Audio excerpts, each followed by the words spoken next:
आप इस वीडियो को पूरा जरूर देखें, आप आशीषित जरूर होंगे। इससे पहले मेरे YouTube चैनल को सब्सक्राइब करें और Facebook पेज को फॉलो करें। गहराई से बाइबल स्टडी और आत्मिक शिक्षा के लिए मेरी वेबसाइट पर विजिट करें। अधिक जानकारी के लिए WhatsApp पर मैसेज करें या WhatsApp कॉल करें। मैं थोड़ा सा वचन से आपको बताना चाहता हूँ। ये क्या है, देखो, दुष्ट आत्मा और जादू टोना और नासा और हर प्रकार के बंधन से छुटकारा एक ही दे सकता है और उसका नाम है यीशु मसीह। कौन है? क्या नाम है? क्या लिखा है? देखो, यहाँ पे भी वो वचन लिखा है 8:36 में यूहन्ना बाइबल में लिखा है, यदि पुत्र तुम्हें स्वतंत्र करेगा तो तुम सचमुच स्वतंत्र हो जाओगे। झूठ मूठ नहीं है, सचमुच स्वतंत्र हो जाओगे। क्या हो जाओगे? सचमुच क्या हो जाओगे? कौन स्वतंत्र करेगा? Hallelujah, hallelujah. पता है, एक बार यीशु मसीह ने 6000 दुष्ट आत्माओं को बाहर निकाला। कितने 6000 दुष्ट आत्माओं को यीशु मसीह ने बाहर निकाला। कितने हजार? एक दुष्ट आत्मा आती है तो क्या हाल होता है बताओ। अभी देखो, एक आया तो क्या हाल हो रहा है। 6000 आ जाएंगे तो क्या होगा?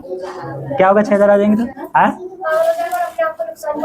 हाँ, रोड पे नंगा घूमेगा, दारू पी के कहीं गिर जाएगा तो वो होती है, उनका कोई गिनती नहीं होता है। एक जाएगी, एक आएगी, एक जाएगी, एक जाएगी। ये आदमी, सुनो, ये आदमी दिलापूस के रहने वाला था और इसके अंदर 6000 दुष्ट आत्माएं। कितने 6000। और ये पहाड़ों में रहा करता था, चिल्लाता था और किसी के अंदर हिम्मत नहीं होती थी कि उस रास्ता से चला जाए, चाहे 10 ही लोग क्यों ना हो, उस रास्ते से कोई नहीं जाता था। यीशु मसीह यहाँ पर आया और इस मनुष्य को बचाया। Hallelujah, hallelujah. कैसे बचाया? जल्दी से निकालो, 1 से 20 तक पढ़ो कोई भी। Hallelujah, hallelujah.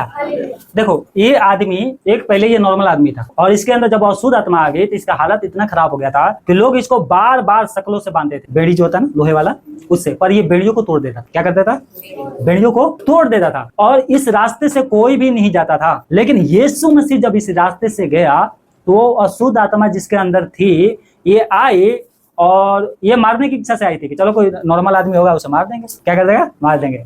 और चिल्लाने लगे और गिर के बोलने लगे। यीशु मसीह ने इससे कहा था, 1-2 पढ़ो, उसको पढ़ो। क्या यहाँ पे लिखा है? 6 पढ़ो। वो यीशु को दूर ही से देख कर दौड़ा और उसे क्या किया? प्रणाम किया। दुष्ट आत्मा भी यीशु को प्रणाम करती है। दुष्ट आत्मा भी क्या करती है? यीशु को क्यों प्रणाम करती है? अच्छा, क्यों प्रणाम किया होगा? नहीं पता है यार, उससे थोड़ी प्रणाम किया है। क्यों प्रणाम किया होगा बता? हाँ, थोड़ा लाई पोसी लगा के, मक्खन लगा के कहीं 8वां कुंड में ना डाल दे, क्योंकि यीशु मसीह से जो मुंह से बाणी निकल गया वो पूरा ही हो जाता था। तो अगर बोल देता कि चलो 8वां कुंड में, नरक में, तो जाना ही पड़ता। क्या कह रही है? प्रणाम किया। और आगे क्या लिखा है? और ऊंचे सबसे चिल्लाकर कहा, ये यीशु परम प्रधान का परमेश्वर का पुत्र, क्या तू मुझे तुमसे क्या मतलब? तू क्यों आया यहाँ पर? मैं तुझे परमेश्वर की हाँ, कसम देने लगी कि मुझे पीड़ा मत दो, मुझे मत निकालो। हाँ, क्या बता रहा था कि यीशु मसीह को दुष्ट आत्माएं जानती है और ये गवाही देती है कि ये परमेश्वर का पुत्र है, पर दुष्ट आत्माओं को गवाही नहीं चाहिए परमेश्वर। क्या कह रहे थे कि हमें पीड़ा मत। इसका मतलब क्या है कि हमें इसके अंदर से मत निकालो, क्योंकि हम सालों से इसके अंदर हैं। कितने सालों से? आगे क्या हुआ देखो, पढ़ो क्या हुआ। आगे लिखा है, क्योंकि यीशु मसीह ने कहा था इससे, हे अशुद्ध आत्मा इस मनुष्य में से निकल जा। देखो, कहा था मतलब बोला था, लेकिन अभी निकली नहीं है, अभी तो बातचीत चल रहा है। आगे क्या हुआ? उसने उससे कहा था, तेरा नाम क्या है? तेरा नाम क्या है? उससे कहा, मेरा नाम सेना है। मेरा नाम सेना है। सेना का मतलब होता है, उस समय एक सेना होती थी, कम से कम जो सेना होती थी 6000 की। कितना? इसका नीचे वो अनुवाद किया गया है कि 6000 दुष्ट आत्माएं इसके अंदर समाई थी। एक आदमी के अंदर जब 6000 सेना आ जाती है तभी वो मनुष्य नहीं मरता है? और एक अशुद्ध आत्मा की क्या करती है? हम तुझे मार देंगे। अच्छा चलो, आपके अंदर एक अशुद्ध आत्मा आ जाएगी तो आपको पता भी नहीं लगेगा, पता है? पर जो परमेश्वर का वचन पढ़ता है, अपने जीवन को पवित्र करता है, उसको पता लग जाएगी।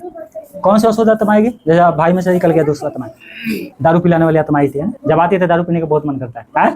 परमेश्वर चाहता है कि हम नशेड़ी ना बने। जब एक अशुद्ध आत्मा आएगी तो फिर अपनी बीवी अच्छी नहीं लगेगी और दूसरे पे क्या करेंगे? लाइन मानेंगे। दूसरे की बीवी, चाहे दूसरे की बीवी काली हो, गोरी हो, चाहे मोटी हो, कुछ भी हो, आपकी बीवी कितना भी सुंदर हो तो दूसरे की बीवी अच्छा लगेगी। क्यों अच्छा लगेगा? क्योंकि आपके अंदर से ये काम कर रहा है अशुद्ध आत्मा। कौन कर रहा है? लेकिन आपका जीवन पवित्र है, वचन पढ़ते हो, तो आप कितना सुंदर भी स्त्री हो उसको गलत नजरिए से नहीं दे सकते, क्योंकि आपके अंदर कौन है? पवित्र। कौन है? पवित्र आत्मा। यहाँ पर 6000 सेना को देखो क्या हाल होती है। क्या लिखा आगे? और उसे बहुत विनती की कि हमें इस देश से बाहर ना भेज। और वहाँ पहाड़ पर सूअरों का बड़ा झुंड चल रहा था। उसे विनती करने लगी कि हमें उन सूअरों में क्या कर दे? हमें उन सूअरों में भेज दे। यहाँ पर क्या लिखा है कि हमें इस देश से बाहर ना भेज, ऐसा लिखा है। हाँ, और 8:31 पढ़ोगे ना, इसी का है मतलब। तो वहाँ पे लिखा है कि हे यीशु मसीह, रहने दो इसको पढ़ना नहीं। हे यीशु मसीह, हम तुझे शपथ देते हैं कि हमें नरक में मत। आज के लूका 8:31 में क्या लिखा है कि हमें नरक में, ऐसे लिखा, कैसे लिखा? मिला किसी 8:31, 8 और उसकी 31, लूका 8:31। हाँ, ये सही है। उसने, इन्होंने विनती किया कि हमें नरक में मत भेज। यीशु मसीह का अधिकार नरक में भेजने के लिए है। हालेलुया। 8वां कुंड क्या होता है पता? वहां पर दुष्ट आत्माओं को रहने के लिए शरीर नहीं है। क्या नहीं है? सोचो, आप मार्केट में गए और भीड़ है, कोई इधर से धक्का दे रहा है, उधर जा रहे हो, उधर से धक्का दे रहा है, उधर जा रहे हो, कोई इधर से मार रहा है, उधर से मार रहा है, क्या हाल होगी आपकी? तो नरक में इन दुष्ट आत्माओं के लिए शरीर नहीं है। और ज्यादा यीशु मसीह गुस्सा आएगा तो समय से पहले उठा के नरक में डाल देगा। जाओ वहीं पर रोते रहना, वहीं पर शादी ब्याह करते रहना। सामुएल प्रभुवासी दे। तो ये दुष्ट आत्माओं को यीशु मसीह क्या है? पहचानती है। आपको भी दुष्ट आत्मा पहचाने। कैसे पहचानेगी? जब आप प्रार्थना करोगे। देखो, जब हम प्रभु के पास आते हैं, जीवन पवित्र करो। दारू पीने वाले दारू छोड़ दे, व्यभिचार करने वाले, है ना, व्यभिचार छोड़ दे, लड़कीबाजी करने वाले लड़कीबाजी छोड़ देने। तो यीशु, पता है, शब्देशक की पुस्तक में लिखा है, हे नौजवान, जो तुझे करना है कर। यहाँ पर जो करना है कर, पर इतना याद रखना, परमेश्वर तेरा न्याय करेगा। कौन न्याय करेगा? तुम्हें गर्लफ्रेंड रखना है, पत्नी को धोखा देना है, पति को धोखा देना है, करो। अभी रोकेगा नहीं परमेश्वर, पर इतना याद रखो, परमेश्वर न्याय करेगा। क्या करेगा? अब पता है बाइबल में क्या लिखा है? कोई भी व्यभिचार करने वाले, दारू पीने वाले, नाशा करने वाले, लीला कीड़ा स्वर्ग में नहीं जाएंगे। तो उसके लिए क्या करना पड़ेगा? बताओ क्या करना पड़ेगा? व्यभिचार छोड़ना पड़ेगा। बात समझ में आ रही है? बात समझ में आ रही है? अगर यीशु के पीछे चलना है तो बुराई छोड़ो। अगर सच में चाहते हो कि तुम्हें परमेश्वर आशीष दे और तुम्हें सिर बनाए। आज लोग कमाते हैं, लोगों को पैसा नहीं बचता। क्यों नहीं बच रही है? क्योंकि बुराई नहीं छोड़ना चाहते। बाइबल कहती है कि हर एक व्यक्ति अपने ही अभिलाषा में खींचकर पाप में पड़ता है। जब पाप बड़ा हो जाता है तो मृत्यु को जन्म देती है। अगर सच में आशीष चाहिए तो यीशु के पीछे चलो। यीशु मसीह छुटकारा देता है। हालेलुया। क्या करता है? छुटकारा देता है। 6000 दुष्ट आत्मा यीशु मसीह को पहचान गई। और आज 2 साल 3 साल हो गया और यीशु मसीह को लोग नहीं जान रहे। कौन है यीशु मसीह? यीशु मसीह कौन है? आज लोग नहीं जान रहे। कहते हैं हमने मूर्ति पूजा छोड़ दिया। मूर्ति पूजा छोड़ दिया, लेकिन यहाँ पर मूर्ति बना के रखा है, वो कौन छोड़ेगा? कहता के है मनुष्य क्या करो? अपने मन की खतना करो। खतना का मतलब मन को शुद्ध करो। मन शुद्ध है तो पूरा शरीर भला चंगा रहेगा। पता है, बाइबल पढ़ोगे, जीवन पवित्र करोगे, जिंदगी में बीमार नहीं पड़ोगे। एकदम से चल जाता ना 20,000 30,000 40,000 50,000, मरते दम तक नहीं जाएगा तुम्हारा पैसा। जीवन पवित्र करो। वचन पढ़ो, वचन पढ़ते है उसको मानो। वचन में लिखा है मेरे वचन को मानोगे तो क्या रहोगे? जीवित रहोगे। क्या रहोगे? यहाँ पर प्रार्थना होती है, दुष्ट आत्मा निकल जाती, फिर आ जाएगी। क्यों आएगी? क्योंकि पाप करना नहीं छोड़ रहे, प्रभु के सामने घुटने नहीं टेक रहे। जिसने अपना घुटना प्रभु के सामने टेक दिया, और पता है 6000 दुष्ट आत्मा कभी लौट के नहीं आई इसके जीवन, कभी नहीं। अकेले आदमी गया, अपने गांव में प्रचार कर रहा है दीपालुस में कि प्रभु ने मेरे लिए कैसे कैसे काम किया। लोग इसको घर से निकाल दिया, इसको घर से निकाल दिया था। पहाड़ों में रहता था, जो मन मिला खा लिया, कब्रों में रहता, सर फोड़ता था अपनी। और जब यीशु मसीह छुटकारा दिया हमेशा के लिए, अब ये यीशु मसीह को गवाही देने लग गया, यीशु के पीछे चलने लग गया ये। और पता है ये कभी भी बीमार नहीं पड़ा दोबारा। क्यों नहीं बीमार पड़ा? वचन मानने के कारण। कह रहा था कि प्रभु मैं तेरे पीछे हलूंगा जहां जहां जाएगा। उसने बोला नहीं, तू अपने गाँव जा जहाँ कहे तू, और बता प्रभु ने तेरे लिए क्या क्या किया है। हालेलुया। आज लोगों के पास गवाही देने के लिए समय नहीं। अभी पिछले संडे को, ये संडे नहीं उस संडे को, विनोद के साथ जहाँ काम कर रहा था, वो टाइल लगाने काम करते हैं, तो एक मजदूर लेके साथ में काम कर रहे थे। तो मजदूर ऊपर से गिर गया, बहुत बुरी से चोट लगा, हॉस्पिटल में भर्ती कर दिए। उसके लड़के ने केस कर दिया इनके ऊपर, विनोद के ऊपर केस कर दिया। पुलिस वाले ने फोन किया, मैं रात में बैठ के प्रार्थना किया, 1 बजे तक प्रार्थना किया था उसने, और सुबह में फोन किए, पास्टर जी मेरा केस खत्म हो गया, फ्री में खत्म हो गया। और 2 संडे हो गया, लेकिन गवाही देने के लिए यहाँ पर नहीं है। आप जब मेरे को प्रार्थना बताते हो, पता है 1 घंटे बैठ के, आधे घंटे बैठ के प्रार्थना करते देते हो ना, पास्टर जी ये हो गया वो हो गया। आप तो आते हो थके हुए, सो जाते हो। मैं भी आता हूँ थके हुए काम करके। पहले प्रार्थना करते, जब मुझे लगता है कि परमेश्वर ने प्रार्थना मेरा सुन लिया है, तब जाके सोने जाता हूँ। आप पता है एक पास्टर, ये पतरस से इधर देखोगे ध्यान से, तो ये जेल में था और विश्वासी प्रार्थना कर रहे थे। पता है प्रभु ने उसको छुटकारा दिया। आप अपने कलीसिया के लिए प्रार्थना करो, पास्टर के लिए प्रार्थना करो, जिनको ज्यादा प्रॉब्लम हो रही है उनके लिए प्रार्थना करो। बिना प्रार्थना किए मत सो। तुम प्रार्थना करोगे, तुम्हारा आशीष भी तुम्हें आएगा। 1 घंटा लगेगा प्रार्थना करने में। अगर आप पढ़े लिखे हैं तो थोड़ा वचन पढ़ लो, 1 अध्याय, एक गीत गाओ, और सबके नाम लेने में क्या, मैं 1 घंटा नहीं, आधे घंटे में प्रार्थना हो जाती है। लेकिन आपका एक रूल होना चाहिए, आप कितना भी काम कर लो, शाम को सोने से पहले प्रार्थना करके जरूर सो। दूसरा तो ऐसे आके झाँक के देखती है, प्रार्थना किया नहीं किया तलवार वो लिया नहीं लिया, मतलब वचन पढ़ के सोया है नहीं सोया है। अरे तो वचन पढ़ के सोया है, ये तो बताओ सोते हुए भी प्रार्थना कर रही है। तो दूसरा तुम्हारा क्या करेंगे, अगर हम जाएंगे ना तो बहुत मार मारेगा हालेलुया, बहुत मार मारेगा, इसलिए वो आएंगे नहीं आपके घर में। इसलिए प्रार्थना प्रभु कर। आप कहा कि जैसे मैं प्रार्थना, तुम भी प्रार्थना करो। प्रार्थना करोगे आपका जीवन बदल जाएगा, आप बदलोगे, आपका परिवार बदलेगा, आपके पड़ोसी बदलेंगे। आपको लोग क्या करेंगे, गवाही देंगे कि देखो यीशु मसीह के कारण क्या है, ये बदल गया। क्या हो गया? ये बदल गया। यहाँ पर 2000 सूअरों का झुंड, यीशु मसीह ने ये नहीं देखा कि 2000 कितना होता है। एक सूअर में कम से कम 10 किलोमीटर तो निकलता होगा, निकलता नहीं निकलता है। बहुत से लोग सूअर खाते हैं, बाइबल में सूअर खाना मना है। सुअर नहीं खाना चाहिए। एक बहुत लोग पालते हैं, खाते हैं। कितने लाख होगा, कितने लाख का होगा सुअर? ये 2000 सुअर है, 2000 है। पता नहीं कैसे किलो मिलता है, कैसे किलो किसी पता है कैसे मिलता है? नहीं पता नहीं कैसे मिलता है, प्रभु जाने। लेकिन मेरे कहने का मतलब लाखों के सुअर थे, वो परमेश्वर नष्ट होने दिया, लेकिन एक मनुष्य को बचाया परमेश्वर। पता है परमेश्वर पैसा नहीं देखता, धन नहीं देखता, वो आपका जीवन देखता। क्या देखता है वो? आपका जीवन कैसा है। बाइबल में लिखा है 2 जन एक मन होकर किसी भी बात के लिए क्या करें, प्रार्थना करें, और वो उनके लिए हो जाएगा। क्या हो जाएगा उनके लिए। जब प्रभु हमारे जीवन में कार्य करता है तो हमें क्या करना चाहिए? गवाही देना चाहिए। क्या देना चाहिए? गवाही देना चाहिए कि प्रभु ने हमें क्या किया है, कैसे कैसे हमारे जीवन में काम किया है। हालेलुया। बंधन बनाना बहुत आसान होता है, पता है। दुष्ट आत्माओं के घर में बुलाना बहुत आसान है, उसको भगाना फिर बहुत मुश्किल है। कुत्ते को ना 10 दिन रोटी खिला देना, ठीक है, और उसको कितना भी डंडा मारोगे ना, फिर थोड़ी देर के बाद तुम्हारे ही पास आएगा। क्यों आएगा? क्योंकि तुमने रोटी खिलाया था। तो जब दुष्ट आत्माओं को घर में बुलाओगे तो आ तो जाएंगी, पर जाएंगी बहुत मुश्किल से। क्या करेंगी? जाएगी बहुत मुश्किल से, क्योंकि बुलाया था तुमने। दुष्ट आत्मा कुत्ते की तरह होती है। क्या होती है? मैंने इससे शादी कर लिया, मैं इसका बेटा हूँ जो मर गया था 10 साल पहले, अब बड़ा हो गया था, तुम्हारे शरीर पे आ रहा हूँ, मुझे पूजा करो। अरे तुम कुछ भी हो, हमें क्या लेना देना तुम्हारे। हमारा तो एक ही प्रभु है, उसका नाम है यीशु मसीह। क्या नाम है उसका? और जब जिसके घर में यीशु मसीह आ जाते हैं उसका घर क्या होता है? स्वतंत्र। क्या हो जाता है? स्वतंत्र हो जाता है। Hallelujah, hallelujah. तो इनको तोड़ने का उपाय क्या है? पता है आपके घर में जब बंधन है तो उनको तोड़ने का उपाय क्या है? आप देखो बहुत से ऐसी है गवाहियां। किसी का बच्चा 3 महीने के मर जाता है, 5 साल के मर जाता है, तो 10-12 साल के बाद क्या है? अपनी माँ के शरीर पे आएगा या किसी और के शरीर पे आएगा। या किसी का पति जवान है, मर गया, तो वो भी आती है उस पत्नी के ऊपर चाहे माँ के ऊपर, और कहती है मैं मरा। आपकी गुप्त बातें बताएंगे। क्यों गुप्त बातें बताएंगे? क्योंकि वो आपको आंखों से दिखाई नहीं देती, तो ऐसे ऐसे बातें बताएंगे, आपको विश्वास हो जाएगा, फिर वो आपके शरीर में रहेंगे। अगर उसको आप पूजा दोगे तो क्या रहेंगे? शरीर में। बाइबल क्या करती है? यूहन्ना 8:44 में देखो, पढ़ो। यूहन्ना 8:44 पढ़ो। सुनो, शैतान और दुष्ट आत्मा क्या करती हैं? हत्या करती हैं। वो हत्यारे हैं। क्या है? और क्या करती हैं? सत्य पर स्थिर न रहा। हाँ, और क्योंकि सत्य उसमें है नहीं। हाँ, जब वह झूठ बोलता हाँ, तो अपने स्वभाव बोलता। तो वो क्या करता है? ये झूठ बोलते हैं। क्या बोलते हैं? क्या बोलते हैं? क्या झूठ बोलते हैं? बताओ क्या झूठ बोलेंगे? है दुनिया में कोई भी धार्मिक किताब देखा है जहाँ पे लिखा है कि एक दुष्ट आत्मा एक औरत से शादी कर लेगा? ऐसी शादी कर लेगा? तुम रोड पे जाना, कोई लड़की पसंद आएगी और उसे जबरदस्ती शादी करना, करके देखना के बाद, है सिंदूर डाल के देखना है। इतना धुलाई होगी ना कि जिंदगी में किसी औरत की तरफ ताके वो भी नहीं, क्योंकि कानून के विरोध है। क्या है? ऐसी दुष्ट आत्माओं के लिए भी एक नियम है, वो किसी से शादी नहीं कर सकती। ऐसे मान लो हम शादी कर लिया, कैसे शादी कर लिया? क्या बोलते हैं? झूठ। क्या लिखा है? इसको फिर वचन पढ़ो। वो झूठ बोलता है। क्या बोलता है? वो झूठ बोलता है, और चोरी भी करता है। वो क्या करता है? 10 की 10 पढ़ो। यूहन्ना इसी का 10 का 10 क्या करता है? पढ़ो। हाँ, चोर किसी और काम के लिए हाँ, सुनो, चोर किसी और काम के लिए नहीं, परंतु केवल चोरी क्या करने आता है? चोरी करने आता है, और घाट करने आता है, और नष्ट करने को आता है। और आया परंतु सुनो, यीशु मसीह इसलिए आया कि वे जीवन कि पाए। तुम जीवन पाओ, और बहुत आयत से जीवन पाओ। हालेलुया। खुश हो, थोड़ा बहुत खुश नहीं हो, बहुत आयत से खुश हो। Hallelujah, hallelujah. यीशु के पास अधिकार है। पता है मत्ती 28:18 पढ़ोगे तो वहां पे लिखा है स्वर्ग और पृथ्वी का सारा अधिकार मुझे दिया गया है। किसके पास अधिकार है? दुनिया में कोई भी शक्ति, कोई धर्म ग्रंथ में ऐसा नहीं लिखा है कि स्वर्ग और पृथ्वी का अधिकार मिला हो किसी को, किसी मनुष्य को स्वर्ग और पृथ्वी का। यीशु मसीह ने कहा स्वर्ग और पृथ्वी का सारा अधिकार मुझे दिया गया है, इसलिए जाओ। कहाँ जाओ? कहाँ जाओ? संसार में। और क्या करो? चेला बनाओ। तो बाद में चेला बनाओगे।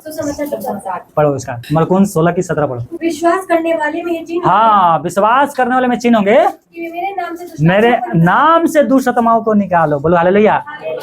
स्वर्ग और पृथ्वी का सारा अधिकार यीशु कह रहे हैं कि मुझे दिया गया है, इसलिए तुम जाओ और दुष्ट आत्माओं को निकालो और बीमारों को चंगा करो। बीमारों पर हाथ रखोगे चंगे हो जाओगे। हालेलुया।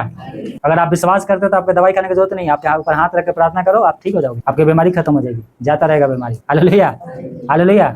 बहुत से बीमार आते हैं, पास्टर जी प्रार्थना कर दो। क्यों? आप देखो, सुनो क्या लिखा है 8:32 में, यूहन्ना 8:32 में लिखा है सत्य को जानोगे और सत्य तुम्हें क्या कर देगा? स्वतंत्र करेगा। बोलो हालेलुया। सत्य को जानोगे और सत्य तुम्हें क्या करेगा? सत्य कौन है पता है? यीशु मसीह। सत्य कौन है? यीशु मसीह। और यीशु मसीह अगर तुम्हें स्वतंत्र करेगा तो तुम सचमुच इन सब बंधनों से स्वतंत्र हो जाओगे। Hallelujah, hallelujah. क्या हो जाओगे? स्वतंत्र हो जाओगे। जब हम पापी थे, बंधन में थे, अंधकार में थे, तभी यीशु मसीह ने अंधकार में से, बंधन में से आपको निकाला है। हालेलुया।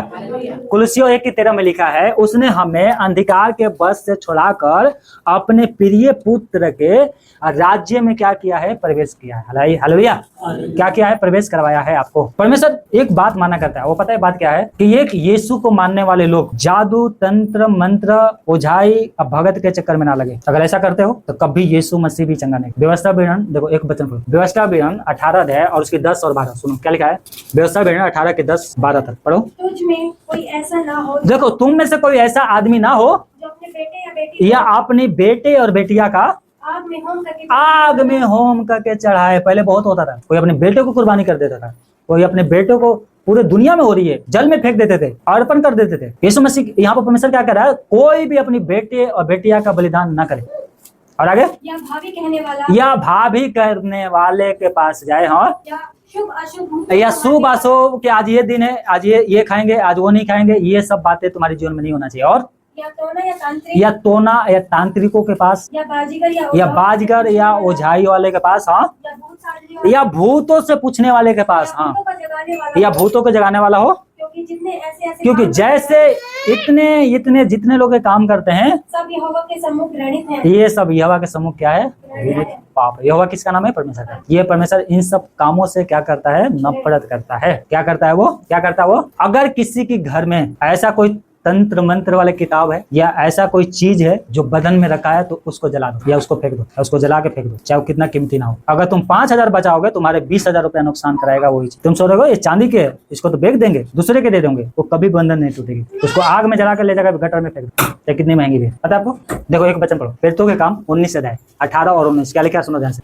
मैं क्या बता रहा हूँ, बंधन तोड़ने का उपाय बता रहा हूँ मैं। हाँ, क्या है, हाँ, 18 के 19-20, सॉरी 19 और उसके 18-19 क्या लिखा है, 19 के 18 और 19। सुनो, जिन लोगों ने यीशु मसीह के ऊपर विश्वास किया था, उनमें से बहुतों ने क्या किया,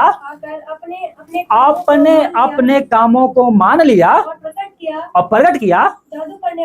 जादू करने वालों में से बहुतों ने अपनी क्या किया, हाँ, जो कॉपी किताब थी, जादू टोने वाले, पूजा पाठ वाले, उन्होंने क्या किया, इकट्ठा किया और सबके सामने जला दी। और जब उसका दाम जोड़ा गया, जो 50,000, अब एक चांदी के सिक्के कितने की महंगी होती है, 50,000 चांदी के सिक्के के बराबर निकला। चाहे वो कोई भी किताब था, उन्होंने जला के फेंक दिया। और पता है, ये लोग दोबारा बंधन में नहीं पड़े। दोबारा बंधन में जब हम यीशु के पास आते हैं, तो ऐसा कुछ भी चीज, चलो मैं एक गवाही बता रहा हूँ, फिर आपको समझ में आएगा। एक पास्टर थे, दिल्ली की बात है, बेनी गवाही बता रहा था। और बेनी सर, तो क्या हुआ, वो किसी विश्वासी के घर में प्रार्थना कर रहे थे। तो वो 5-6 साल पहले क्या है, चांदी के मूर्ति बनवाया था 5-6 हज़ार की। अब तो उसका रेट बहुत हो गया। तो उस आदमी ने क्या किया, पास्टर ने, उन्होंने कहा ये क्या है, इसको हम क्या करें। उन्होंने कोई बात नहीं, इसको दो, मैं फेंक दूंगा। उन्होंने फेंका नहीं, लाके छत के ऊपर रख दिया था पास्टर। और उनकी पत्नी बीमार हो गई, दवाई खाए कोई फर्क नहीं, प्रार्थना करे कोई फर्क नहीं। तो बेनी गए प्रार्थना के लिए उस घर में, तो बोला क्या ऐसा कुछ चीज अपने घर में रखे हो क्या, ऐसा मुझे अगुवाई हो रही है। तो नहीं, ऐसा तो नहीं रखा। कल का अचानक क्या उसको याद आ गया, हाँ पास्टर जी एक मूर्ति एक विश्वासी दी थी, लेकिन मैं फेंकने के लिए रखा था, लेकिन अभी तक मैं घर। उसकी वजह से उसकी पत्नी बीमार। क्या हो गई, आप सोचोगे नहीं ये तो सोने के, ये चांदी के, हम किससे फेंकेंगे। पता है, उसके कारण आप बंधन में पड़ेंगे। क्या लिखा है यहाँ पर कि इन लोगों ने जला दिया, फेंक दिया। आपको भी क्या है, ऐसी चीजों को अपने घर में नहीं रखना चाहिए जो आपको क्या है, बार बार बीमार करे, बंधन बार बार आपके जीवन में आए। देखो, एक हमारी फुआ की लड़की थी, मुनरी नाम था उसका, अभी भी है। तो उसकी सास ओझाई क्या करती थी, ओझाई, सुनो ध्यान से, ओझाई करती थी। जिस दिन उसकी सास मरा ना, काम क्रिया हुआ, उसी समय से जितने भूत प्रेत थे सब उसकी बहू के ऊपर आने लगे। किसके ऊपर आने लगे, बहू। क्योंकि जब दुष्टतमाई थी तो उसके शरीर में थी, वो मर गई तो शरीर खत्म हो गया, मिट्टी में मिल गया, और दुष्टतमाई दूसरे के अंदर। मेरे पास फोन किया, प्रार्थना किया, वो प्रार्थना में गई, ठीक होगी। कहने का मतलब है, जो ओझाई करते हैं, फिर वो मरने के बाद वो भूत प्रेत उसकी बेटे बेटियों में काम करने लगते। क्या करने लगती है, तंत्र मंत्र के कारण। किसके कारण। तो अब हमें क्या करना चाहिए, सुनो ध्यान से, इनको कैसे निकाले। अगर कोई शैतानी शक्तियां नहीं निकल दिए तो क्या करना चाहिए पता आपको। देखो एक वचन पढ़ो, मरकुस 9:29 लिखा है, ये जाति बिना प्रार्थना और उपवास के किसी रीति से नहीं निकलती। बिना उपवास प्रार्थना के नहीं निकलती। उपवास का मतलब पता है क्या होता है, उपवास का मतलब पता है किसी को, नहीं पता। उपवास का मतलब नहीं पता किसी को है? उपवास का मतलब होता है परमेश्वर के नजदीक आना। जिस दिन आप उपवास रखोगे उस दिन क्या होगा, आपका पूरा मन तन परमेश्वर के ऊपर लगा रहेगा। क्यों लगा रहेगा, कि मेरे ने आज क्या है, उपवास रखा है। किसके लिए उपवास रखा है, किसके लिए उपवास रखा है, परमेश्वर के लिए। हालेलुया। याकूब 4:8 में लिखा है कि परमेश्वर के निकट आओ तो वो भी तुम्हारे निकट आएगा। और निकट कैसे आएंगे, निकट कैसे आएंगे, उपवास और प्रार्थना के द्वारा। किसके द्वारा, उपवास और प्रार्थना के द्वारा हम परमेश्वर के निकट आएंगे। देखो उपवास से क्या होती है ना, जब हम उपवास रखते हैं तो हमारा पूरा ध्यान क्या होता है, परमेश्वर के ऊपर रहती है। पूरा यहाँ पर आपका ध्यान क्या रहेगा? उपवास कोई चीन चमत्कार नहीं है, वो आपके ध्यान के लिए प्रभु यीशु मसीह ने कहा कि तुम उपवास रखो। दानियल 3:9 में पता है क्या लिखा है? वहां पर लिखा है, तब मैंने अपना मुख परमेश्वर की ओर करके गिराक के साथ प्रार्थना करने लगा और उपवास कर टाट पहन राख में बैठकर वरदान मांगने लगा। दानियल उपवास के साथ प्रार्थना कर रहा था, अपना मुख परमेश्वर की तरफ किया, पूरा ध्यान क्या है? परमेश्वर पे फोकस किया, ध्यान लगाया। ये होता है उपवास का मतलब। ये नहीं कि खाना छोड़ दिया, हाँ मैंने उपवास नहीं, आपका पूरा फोकस परमेश्वर के ऊपर होना चाहिए। इसको बोलते हैं उपवास। क्या बोलते हैं? क्या बोलते हैं? उपवास से क्या होता है पता है आपको? अपने शरीर को क्या करते हैं हम? अपने बस में करते हैं, अपनी इच्छाओं को दास नहीं बनते। क्या नहीं बनते? इच्छा जो होती है उसको त्याग कर उपवास में हम क्या करते हैं? अपने शरीर की अभिलाषाओं को कभी पूरी नहीं होने देते हैं। ये उपवास का मतलब होता है। ये क्या होता है? उपवास का मतलब गलातियों 5:16 में लिखा है, आत्मा के अनुसार चलो तो शरीर की अभिलाषा पूरी नहीं करोगे। आत्मा के अनुसार कैसे चलेंगे बताओ? आत्मा के अनुसार कैसे चलेंगे? जब आपकी मन प्रार्थना में नहीं लगता, वचन पढ़ने का मन नहीं करता, तो उपवास रखो, अपने आप मन करने लगेगा वचन पढ़ने और क्या है? प्रार्थना करने की अपने आप क्या करेगा? मन करने लगा। क्यों उपवास जरूरी है पता है? क्यों? आपका पूरा फोकस परमेश्वर के ऊपर होना चाहिए। क्यों फोकस होना चाहिए? क्योंकि आपका जो लड़ाई है ना, लड़ाई वो किसी मनुष्य से नहीं है, किसी जानवर से नहीं है। अगर किसी से मनुष्य से लड़ाई होगा तो आप तो 2-3 जन मिलकर उसको तो मार दोगे। आपकी लड़ाई ऐसी शक्तियां से है जो क्या है? दिखाई नहीं देती। क्या नहीं देती? और आत्मा को हराने के लिए आत्मा की क्या है? जरूरत पड़ेगी, इसलिए उपवास जरूरी है। देखो एक वचन पढ़ो, इफिसियों 6:12 पढ़ो। इफिसियों 6:12 क्या लिखा है? क्योंकि हमारा ये मल्लयुद्ध लहू मांस से नहीं है, परंतु प्रधानों से और अधिकारियों से और इस संसार के अंधकार के हाकिमों से और उन दुष्टता की आत्मिक सेनाओं से जो आकाश में, जो संसार में अंधकार के हाकिम है, उनसे हमारी लड़ाई है। कौन से हाकिम? वो दुष्ट आत्माएं जो दिखाई नहीं देती है। उसको हराने के लिए क्या करना पड़ेगा? परमेश्वर के निकट आना पड़ेगा। किसके निकट? परमेश्वर के निकट। तब ये शैतानी शक्तियां हारेंगी। उसके लिए अपने प्राणों को क्या करना पड़ेगा? दिन दिन नरम जीवन को क्या है? नर्मता चाहिए। घमंडियों को परमेश्वर पसंद नहीं करता, परंतु जो दिन है नरम है उस पर क्या करता है? वो करुणा करता है। हालेलुया। देखो उपवास कोई जादू चीज नहीं है कि आप उपवास रखेंगे दुष्ट आत्मा निकल जाए। नहीं, उपवास का मतलब क्या है? अपना पूरा फोकस परमेश्वर के ऊपर रखना और परमेश्वर से क्या करना है? सामर्थ मांगना है। यही उपवास का मतलब होता है। पूरा ध्यान, पूरा आपका फोकस क्या है? परमेश्वर के ऊपर होना चाहिए। उपवास में क्या होना चाहिए? Hallelujah, hallelujah. पता है यीशु मसीह 40 दिन, मत्ती 4 अध्याय में पढ़ा होगा आपने, यीशु मसीह 40 दिन तक क्या किया था? उपवास रखा। क्या रखा? उपवास रखा। अब वचन में मजबूत हो गया। किसमें मजबूत हो गया? आपको वचन समझ में नहीं आता, पढ़ते हो नहीं समझ में आता है तो उपवास रखो, वचन में मजबूत हो। जब शैतान आया यीशु मसीह की परीक्षा लेने के लिए, तो यीशु मसीह ने उस तलवार से जो परमेश्वर का वचन है हरा दिया। क्या कर दिया? हरा दिया। Hallelujah, hallelujah. शैतान का सामना कैसे करेंगे पता है आपको? याकूब 4:7 में लिखा है, परमेश्वर के अधीन हो जाओ और शैतान का सामना करो तो वो तुम्हारे पास से क्या हो जाएगा? भाग जाएगा। परमेश्वर के अधीन होने का मतलब पता है क्या होता है? इसका अर्थ पता है? अपनी इच्छा छोड़कर परमेश्वर की इच्छा को पूरा करना, ये होता है परमेश्वर के अधीन होना। क्या होता है? अधीन होना। प्रतिदिन प्रार्थना करना, इसका मतलब क्या है? परमेश्वर के अधीन है आप। बाइबल और बाइबल के अनुसार चलना, बाइबल पढ़ना और बाइबल के अनुसार चलना, इसका मतलब क्या है? परमेश्वर के आप अधीन है। और पाप से मन फिराकर क्या करें? पश्चाताप। समझ में आ रहा है किसी को? देखो पहले परमेश्वर का दिन का निशानी क्या होता है? प्रार्थना करना, वचन पढ़ना और उस पे चलना। क्या करना? उस पे पाप से मन फिराना। क्या करना? पाप से मन फिराना और पश्चाताप करना, अपने आप को नरम करना और परमेश्वर की आज्ञा को क्या करना है? मानना और पवित्र आत्मा के मार्गदर्शन मांगना। यही होता है उपवास का मतलब। जिस दिन हम उपवास रखते हैं, यानी कि उपवास छोड़ दिया और क्या है? ना प्रार्थना कर रहे हैं, ना बाइबल पढ़ रहे हैं और कह रहे हैं कि हम उपवास रखा है। जब परमेश्वर का अधीन हो जाओगे तो शैतानी शक्तियां को क्या होगी पता है? प्रॉब्लम तो होगी। प्रॉब्लम होगी। क्यों प्रॉब्लम होगी? क्योंकि आप परमेश्वर का दिन हो रहे, इसलिए प्रॉब्लम हो रही। मैंने इसको वो इसने बोले पास्टर जी मैं उपवास रखूं। मैंने ठीक है रखो। आप उपवास रखा तब शैतान को क्या हो रही है? दिक्कत हो रही है। क्या हो रही है? क्या हो रही है? प्रभु में क्यों बढ़ रही है? प्रभु में क्यों बढ़ रही है ना? सुनो, शैतान का सामना करो। ठीक है, क्या करो? शैतान का सामना करना है। और शैतान का सामना अपनी शक्ति से नहीं करना है, चिल्लाकर, कस के चिल्लाकर, है ना? वो चिल्ला रहा है तो तुम भी चिल्लाओ। ऐसे सामना नहीं होता है। आपका भरोसा परमेश्वर के वचन पर और विश्वास होना चाहिए। आपका अधीनता प्रभु के प्रति होना चाहिए। हालेलुया। वचन का क्या है? उपयोग करना है। वचन को क्या करना है? उपयोग। शैतान का सामना कैसे करना है पता है किसी को? शैतान का सामना कैसे करना पता है किसी को? सुनो ध्यान से जो मैं बातें बता रहा हूं आपको, ठीक है? शैतान का सामना अपनी शक्ति से नहीं बल्कि परमेश्वर के वचन और विश्वास से करना है। क्या करना है? अपनी शक्ति और बल से नहीं, परमेश्वर का वचन और विश्वास से करना है। पहला क्या करना है? वचन को इस्तेमाल करना है। बाइबल जो पढ़ते हो इस्तेमाल करना है। जैसे कि यीशु जंगल में क्या था? जब उपवास था 40 दिन का यीशु मसीह का, तो यीशु की परीक्षा हो रही थी और बार बार यीशु मसीह ने कहा, लिखा है। क्या कहा? क्या लिखा है? क्या लिखा है? तुझे धन चाहिए, मुझे गिर के प्रणाम कर। यीशु मसीह ने क्या बोला? लिखा है, तो अपने प्रभु और परमेश्वर को प्रणाम कर, धन को प्रणाम मत कर, परमेश्वर को प्रणाम। किसको? परमेश्वर को। हालेलुया। बार बार यीशु मसीह ने कहा, जैसे उदाहरण के लिए मैं आपको बताता हूँ, आपको डर लग रहा है ना, आपको डर लग रहा है, अरे कैसे होगा, मैं इतना काम करता हूँ, आगे नहीं बढ़ पा रहा हूँ, मेरे बच्चों को पढ़ाई कैसे होगा, घर का किराया कैसे जाएगा, ये डर लग रहा है। पता है कौन सी वचन उपयोग करना है दर्द में? 2 तीमुथियुस 1:7 में लिखा है कि परमेश्वर ने हमें भय के नहीं पर सामर्थ की आत्मा दी है। हालेलुया। जब भी आपको डर लगे, भय आए, तो आपको क्या करना है? परमेश्वर ने हमें भय की आत्मा नहीं दिया है, सामर्थ की आत्मा दी है। हालेलुया। ऐसे वचन का क्या करना है? इस्तेमाल करना है। हालेलुया। आपके जीवन में जब प्रलोभन आ जाए, प्रलोभन का मतलब लालच है ना, अरे यार इसके पास गाड़ी है, इसके पास बाइक है, इसके घर में एसी लगा है, मेरे घर में कुछ नहीं है, तब कौन से वचन उपयोग करोगे? याद है किसी को? याद है? याद है? नहीं ना? सुनो, अगर आपको ऐसा कभी विचार आता है तो बोल क्या करना है? मैं भी कर सकता हूँ, यीशु मसीह के द्वारा मैं भी कर सकता हूँ। हालेलुया। हालेलुया। मेरा यीशु मसीह फिलिपियो 4:13 में लिखा है, मैं मसीह के द्वारा सब कुछ कर सकता हूँ। आपके घर में भी एसी लग जाएगी, सिर्फ भरोसा रखो। किसके ऊपर? ये नहीं कि संडे को काम करते रहना, प्रभु को भूल जाना, फिर लगा लेना एसी घर में। नहीं, आप भी कर सकते हो, आप भी गाड़ी ले सकते हो, परंतु संडे को मत भूलना। क्या नहीं बोलना? संडे को नहीं बोलना। हालेलुया। आप भी कर सकते हैं। प्रार्थना करें, यीशु के नाम में क्या करें? प्रार्थना करें, परीक्षा के लिए प्रार्थना करें, प्रलोभन से बचने के लिए प्रार्थना करें, और अपने जीवन में पाप का स्थान ना दे। देखो, जिसके जीवन में पाप का स्थान है उसके जीवन में कभी कार्य नहीं होगा, चाहे कोई भी कितना भी प्रार्थना कर ले। पाप को अपने जीवन में स्थान, बाइबल में लिखा है इफिसियों 4:27 में, शैतान को अवसर ना दो। अपने जीवन में शैतान को अवसर ना दो, मतलब पाप मत करो, और विश्वास में दृढ़ रहो। हालेलुया। पहला पतरस 5:8-9 पढ़ोगे तो लिखा है कि विश्वास में होकर, दृढ़ होकर उसका सामना करो तो तुम्हारे पास से भाग जाएगा। क्या हो जाएगा? भाग जाएगा। हालेलुया। हालेलुया।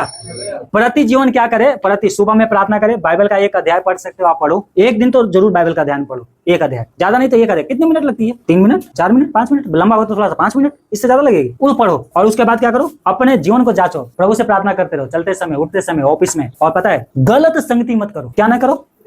हो सके आपके दोस्त होंगे, आपकी सहेलियां होंगी, वो गलत रास्ते पे चल रही होंगी, वो आपको बिगाड़ देंगी। वचन में लिखा है कुरिन्थियों की पुस्तक में कि बुरी संगति अच्छे चरित्र को क्या कर देता है?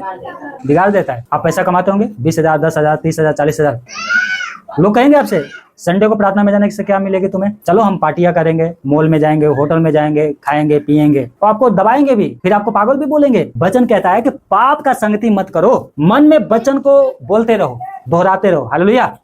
और हर एक समय परमेश्वर पे भरोसा रखो। रात को भी क्या करो? अपने जीवन को सोने से पहले जांचो, प्रार्थना करके सो। जो गलतियां है उसके लिए क्या करो? पश्चाताप करो, क्षमा करो, और प्रभु का धन्यवाद करके क्या करना चाहिए? सोना चाहिए। सुनो ध्यान, मैं फिर बता रहा हूँ, शैतान चिल्लाने से नहीं जाता है। आप चिल्लाओगे वो और चिल्लाएगा। हाँ, सही बात है। शैतान क्या है? चिल्लाने से नहीं जाता है। डर क्या है? डरने से नहीं जीत जाती है, बल्कि परमेश्वर के अधीन और वचन पर और प्रार्थना करने और विश्वास में दृढ़ रहने से शैतान पे जय प्राप्त किया जा सकता है। हालेलुया। डर से नहीं, भरोसा रखने से। हालेलुया। हालेलुया। परमेश्वर के अधीन आप हो जाओगे, ये जितना बंधन है सब टूट जाएगी। हालेलुया। इफिसियों 6:11 में लिखा है, परमेश्वर के सारे हथियार बांध लो ताकि तुम शैतान की युक्तियों के सामने खड़े रहो। सत्य से अपनी कमर के अंदर कर बांधो, ये परमेश्वर का हथियार है। धार्मिकता का झिलम पहन लो, विश्वास की ढाल ले लो, उद्धार का टोप और परमेश्वर का वचन, जो आत्मा का तलवार, जो परमेश्वर का वचन है, इसको ले लो। हालेलुया। कोई भी माता पिता ये नहीं चाहता कि मेरा बेटा क्या है? शराबी बने। चाहता है? आप चाहते हो कि आपके बेटा शराबी बन जाए? उसी प्रकार से हमारा पिता परमेश्वर चाहता है कि कोई भी विश्वासी क्या है? दाख मधु पीने वाला, शराब पीने वाला ना बने, परंतु पवित्र आत्मा से परिपूर्ण होते जाए। हालेलुया। लिखा है, एक वचन पढ़ोगे 1 कुरिन्थियों 6:12 में, तो वहां पे लिखा है कि ये इफिसियों 5:18 में कि हम दाख मधु पीने वाला ना बने, परंतु आत्मा में परिपूर्ण होते जाए। और 1 कुरिन्थियों 6:12 में लिखा है, मैं किसी वस्तुओं के अधीन नहीं रहूंगा। किसी वस्तुओं के अधीन नहीं रहूंगा। व्यभिचार के अधीन नहीं रहूंगा, पाप के अधीन नहीं रहूंगा, दारू के अधीन नहीं होऊंगा, नाशा में नहीं करूंगा। तब बंधन आपके जीवन में से खत्म हो जाएगा। हालेलुया। परमेश्वर चाहता है कि उसका जन नशे या बुरी आदत में ना जीवन बिताए, पर वो क्या बने? पवित्र बने। क्या बने? क्योंकि परमेश्वर ने हमें भय के आत्मा नहीं दिया है, ये बंधनों में रखने के लिए परमेश्वर ने नहीं बुलाया हमें। 2 तीमुथियुस 1:7 में लिखा, परमेश्वर ने हमें भय के नहीं परंतु सामर्थ, प्रेम और संयम की आत्मा दी। हालेलुया। हालेलुया। भजन संहिता 27:1 पढ़ोगे तो वहां पर लिखा है, यहोवा मेरा उजियाला और मेरा उद्धार है, मैं किसी से नहीं डरूंगा। हालेलुया। हालेलुया। पूरा भरोसा परमेश्वर पे रखो। हालेलुया। और शराब और पुराने बंधनों से छुटकारा पाना है। पुराने बंधन पता क्या होता है? जब हम मूर्ति पूजा करते हैं तो हमारे ऊपर क्या हो जाती है? श्राप आ जाती है। व्यवस्था बिना 28 के बारे में लिखा है कि श्रापित एवं मनुष्य जो खोदी हुई या ढाली हुई मूर्ति बनाकर उसका अपना घर में स्थापना कर लेता है, परंतु श्राप को परमेश्वर ने, यीशु मसीह ने खत्म कर दिया है। क्या कर दिया है? यीशु मसीह ने खत्म कर दिया। हालेलुया। तो इसलिए हमें डरने की जरूरत नहीं है। सुरक्षा के लिए परमेश्वर से मदद मांगे, जैसे भजन संहिता 91, भजन संहिता 121, भजन संहिता 23, ये सब वचन पढ़े। इससे क्या होती है? सुरक्षा होती है। आपके घर की सुरक्षा होगी, आपके शरीर की सुरक्षा होगी। हालेलुया। 91 की 1:2 में लिखा है, जो परम प्रधान के गुप्त स्थान में बैठा रहता है वो सर्वशक्तिमान की छाया में ठिकाना पाएगा। बोलो हालेलुया, हालेलुया। पता है यीशु मसीह क्रूस के द्वारा आपको बंधन में से छुटकारा दिया है। क्या दिया है? बंधन में से छुटकारा दिया है। हालेलुया। जब आप प्रभु के वचन मानोगे तो सच में पुत्र तुम्हें स्वतंत्र क्या कर देगा। अभी मैं 1 घंटे से बता रहा हूँ, बात बहुत बताया, मुझे नहीं परमेश्वर किससे क्या बात किया है, लेकिन अभी भी बंधन में हो तो सिर्फ एक काम करो, पछताओ, जीवन जांचो, तो यीशु मसीह तुम्हें स्वतंत्र कर देंगे। अगर नहीं जांचना है तो सुनो, एक और वचन लिखा है, नीति वचन 28:13 में लिखा है, वहां पे लिखा है, जो अपने पाप छिपा के रखता है उसका कार्य सफल नहीं होता है, पर जो मान लेता है, छोड़ देता है, उस पर दया, किस पे दया की जाए? जो मानता है छोड़ता है उस पर दया की जाएगी। Hallelujah, hallelujah. और नहीं मानना है तो एक और वचन पढ़ो, यशायाह 1:19, यशायाह 1:19 पढ़ो, यशायाह 1:19 क्या लिखा है? 18 से पढ़ो। तुम आज्ञाकारी हो, हाँ सुनो, आदि तुम आज्ञाकारी होकर मेरी मानो और मेरी मानोगे तो इस देश के उत्तम से उत्तम पर्याप्त को खाओगे, और अगर नहीं मानोगे और बलवा करोगे तो क्या होगा? तुम तलवार से, तलवार का मतलब पता क्या होता है? बीमारी। क्या होती है? बीमारी से मारे। पूरा वीडियो देखने के लिए धन्यवाद। आशीषित हुए हो तो मेरे YouTube चैनल को सब्सक्राइब और Facebook पेज को फॉलो करें। गहराई से बाइबल स्टडी और आत्मिक शिक्षा के लिए मेरी वेबसाइट पर विजिट करें। अधिक जानकारी के लिए WhatsApp पर मैसेज करें या WhatsApp कॉल करें।